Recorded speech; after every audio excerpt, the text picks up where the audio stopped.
भाइयों और बहनों, जीवन की भागदौड़ में इंसान बाहर की दुनिया को बहुत देखता है। कौन क्या कर रहा है, किसके पास क्या है, किसका सम्मान कितना है।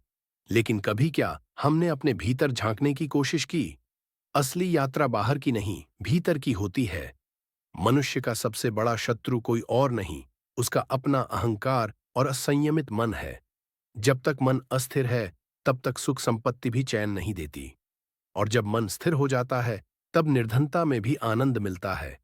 आज हम सबको यह समझना होगा कि जीवन का उद्देश्य केवल कमाना, खाना और सोना नहीं है। जीवन का असली उद्देश्य है आत्मा को पहचानना और भगवान से जुड़ना।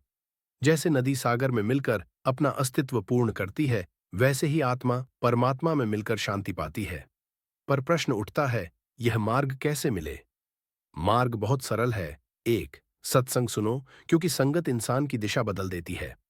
दो, नाम स्मरण करो, राम, कृष्ण, AUM, कोई भी नाम जिसे मन श्रद्धा से स्वीकार करे। तीन, सेवा करो, दूसरों की भलाई में अपना सुख देखो। देखिए, प्रेम ही इस सृष्टि का सार है। बिना प्रेम के पूजा अधूरी है, बिना प्रेम के ज्ञान सूखा है। और प्रेम भी वही सच्चा है जो किसी स्वार्थ से मुक्त हो, केवल भगवान और जीवों की भलाई के लिए हो। कभी कभी लोग पूछते हैं, भगवान दिखाई क्यों नहीं देते? तो उत्तर है, जैसे सूरज हमेशा आकाश में होता है पर बादल उसे ढक लेते हैं, वैसे ही भगवान हमारे हृदय में हैं, लेकिन काम, क्रोध, लोभ और मोह के बादल हमें उन्हें देखने नहीं देते। जब मन निर्मल होता है तो प्रभु का अनुभव स्वतः होने लगता है। आज हमें यह निश्चय करना होगा कि हम हर दिन कुछ समय प्रार्थना और ध्यान को देंगे, अपने जीवन से किसी एक बुराई को हटाएंगे और हर किसी से प्रेमपूर्ण व्यवहार करेंगे।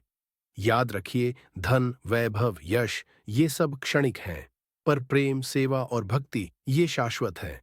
इसलिए जीवन में चाहे परिस्थितियां कैसी भी हों, हमें भक्ति और सकारात्मकता का दीपक जलाए रखना चाहिए। समापन भाइयों और बहनों, जब हम आत्मा और परमात्मा के रिश्ते को समझ लेते हैं, तब हर समस्या छोटी लगने लगती है।